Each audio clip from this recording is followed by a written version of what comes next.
Olá, muito bom dia, sejam bem-vindos a mais um programa Boa Conversa.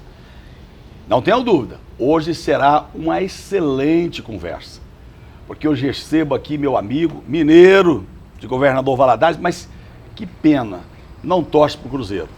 Juvenal Araújo Júnior, 44 anos, graduado em Administração e Gestão Pública.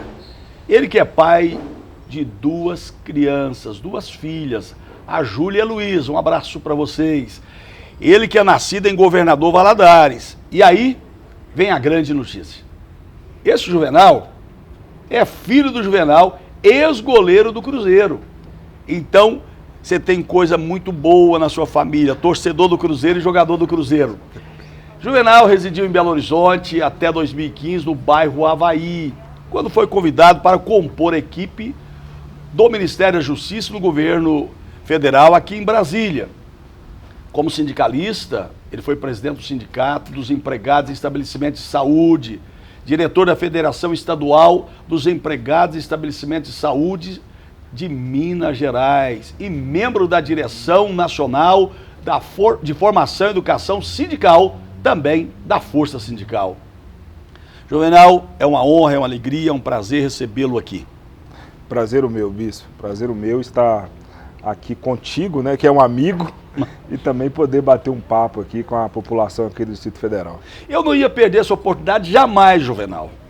Como pode um mineiro de Governador Valadares, o pai cruzeirense, jogador, foi reserva lá e jogou com Raul Plasma, e não torce pro Cruzeiro?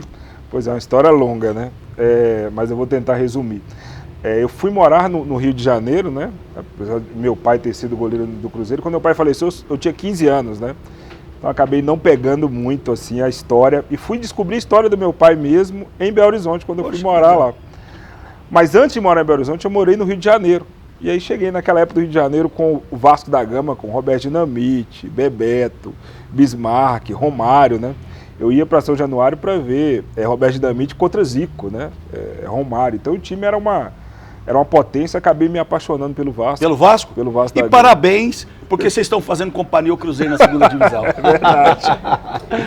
Mas aí foi uma paixão que acabou não sendo proposital. Mas as minhas filhas são cruzeirenses e hoje posso ser amigo, né, de várias pessoas, né, como Piazza, Disseu Lopes, o próprio João Leite, que jogou contra meu pai. Carlos, Tostão, Ronaldo. Tostão. E essas pessoas, elas frequentavam a minha casa quando eu era pequeno. Tá vendo? E agora, depois de adulto, eu pude ter a amizade deles, né? Então, são eles que contam a história do meu pai, que começou no Cruzeiro como juvenil, né?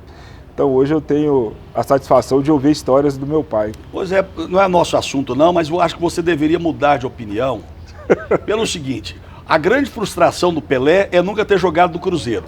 Porque os outros craques do mundo todo, do Brasil inteiro, passaram e começaram no Cruzeiro. Mas, meu amigo, olha, muito bem-vindo. Eu sei que você é uma pessoa muito experiente naquilo que você tem feito. Nós já vimos sindicalista, um grande profissional por onde você passa. Você já esteve em vários jogos do governo federal, não é isso? Sim, e também hoje está somando aqui no governo do Distrito Federal. Sim. Pode contar um pouquinho dessa história sua, dessa trajetória? Sim. Em 2015, né, essa trajetória no movimento sindical, né, eu era presidente do Sindicato dos Trabalhadores da Saúde da minha cidade, Governador Valadares. Acabei, devido ao trabalho desenvolvido na minha cidade, fui convidado a trabalhar na Federação Estadual dos Trabalhadores de Saúde no estado de Minas. Acabei me tornando diretor também dessa federação. Em 2015, eu já tinha um trabalho, bispo, ligado na questão sindical, com a questão de igualdade racial, né?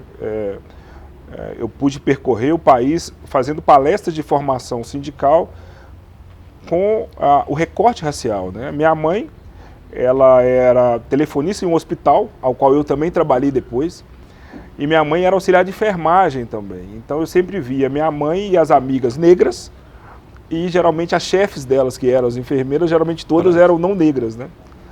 Então eu estudei, me qualifiquei para falar um pouco sobre a desigualdade no mundo do trabalho, né? E isso acabou me inserindo na política de promoção da igualdade racial.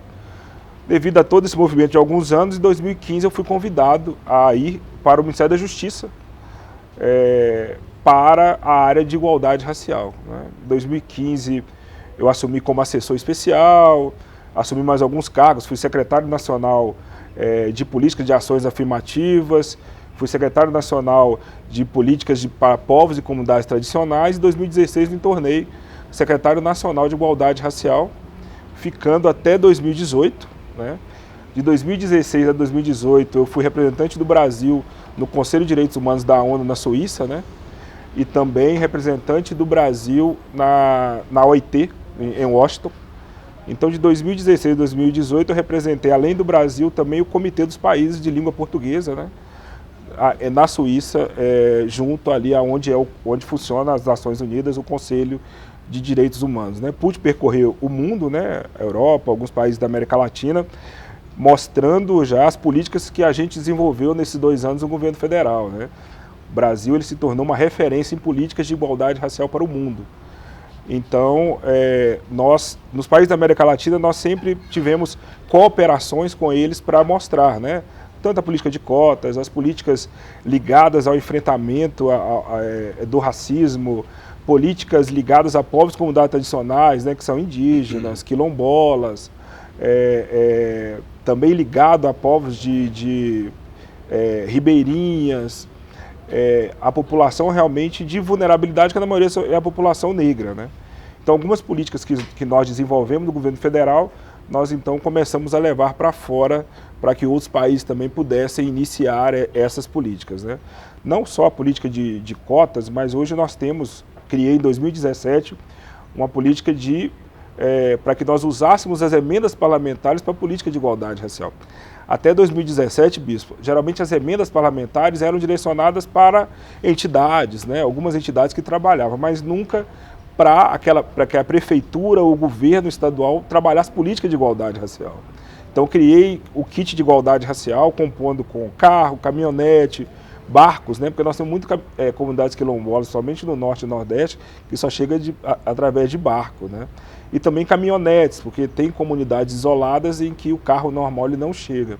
E esse kit foi criado em 2017, tornou uma referência, então os deputados e senadores começaram a destinar recursos para o Ministério para a compra desses equipamentos, para que os seus estados e municípios pudessem ter esse reforço na política de igualdade racial. Isso começou com a sua presença no governo federal? No governo federal, 2016, e aí 2018 houve o convite do até então candidato ibanês, o Gustavo Rocha era o ministro de Direitos Humanos, eu era, além de secretário nacional, o ministro substituto dele. E aí houve o convite ao Gustavo Rocha em 2018 e o ministro então me convidou e nós viemos para a transição aqui do governo do Distrito Federal. É interessante, nós conversávamos há poucos dias, você hoje ocupa o cargo que você ocupava no governo federal, um grande amigo meu, um grande amigo nosso, um grande amigo aqui do Distrito Federal, que é o coronel Paulo Roberto, sim, especialista também em tudo quanto ele faz, sim, e com muita alegria, muita honra, eu fui pastor dele por alguns anos, e a gente percebe que hoje é uma continuidade de uma política que começou, e eu tenho certeza que ele vai ampliar isso, pela competência do coronel Paulo e daquilo que ele tem demonstrado nas ações do dia a dia, né? Isso, e para nós é muito importante essa continuidade, né? Porque são políticas de Estado, né? Não são políticas de um governo, né? E nós somos a maioria da população brasileira, né? A população negra, e nós temos que ter políticas efetivas e permanentes para a igualdade racial. Eu costumo dizer, bispo, que não há nenhuma outra forma de enfrentar e eliminar o racismo sem ser através de políticas públicas, né?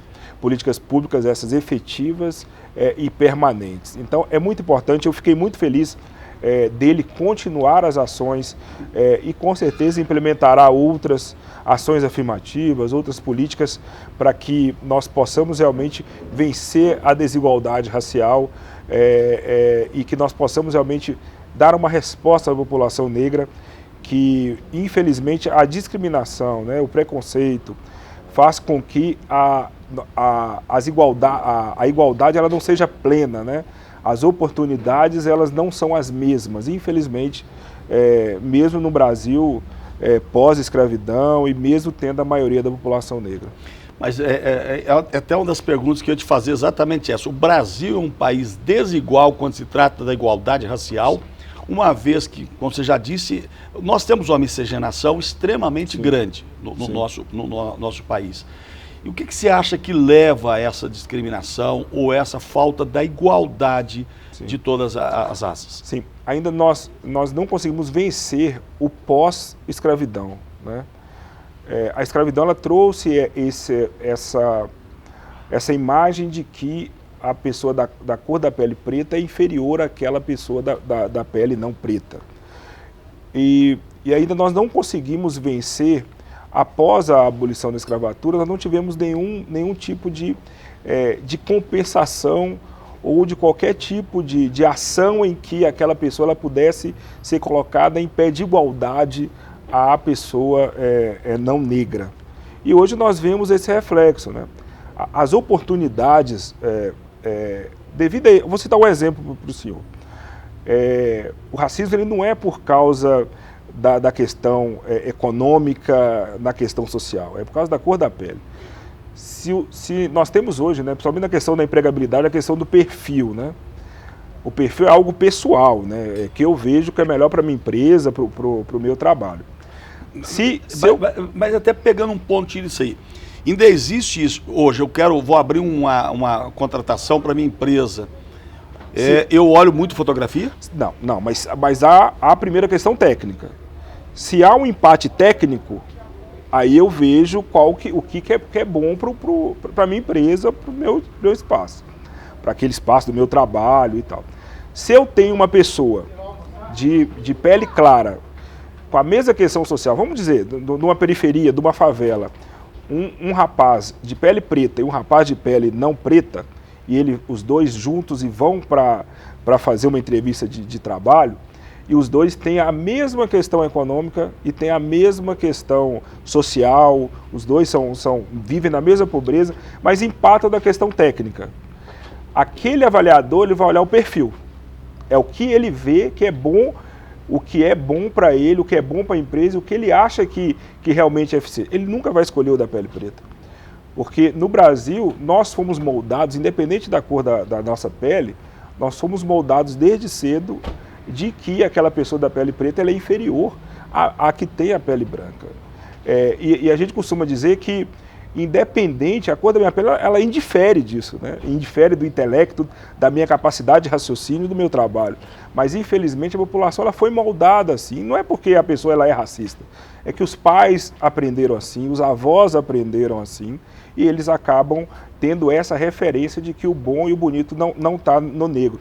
Um exemplo é que até hoje as nossas crianças negras, ainda na escola, elas aprendem que o cabelo crespo é cabelo ruim, né? Ela tem esses estereótipos de que a pessoa preta tem um cabelo ruim. Então são vários estereótipos que a escravidão nos trouxe e que isso ainda existe. E, infelizmente, nós só podemos avançar e eliminar isso através de políticas públicas efetivas, né? Não é através de discurso.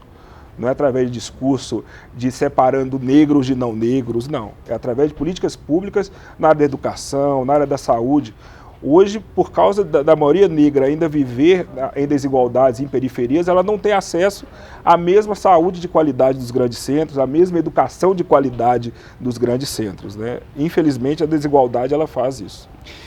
Estamos recebendo hoje aqui o Juvenal, que, como já falou, ele faz um trabalho muito importante de igualdade racial. Mas vamos continuar falando sobre isso no próximo bloco. Permaneça conosco, daqui a pouco nós voltamos.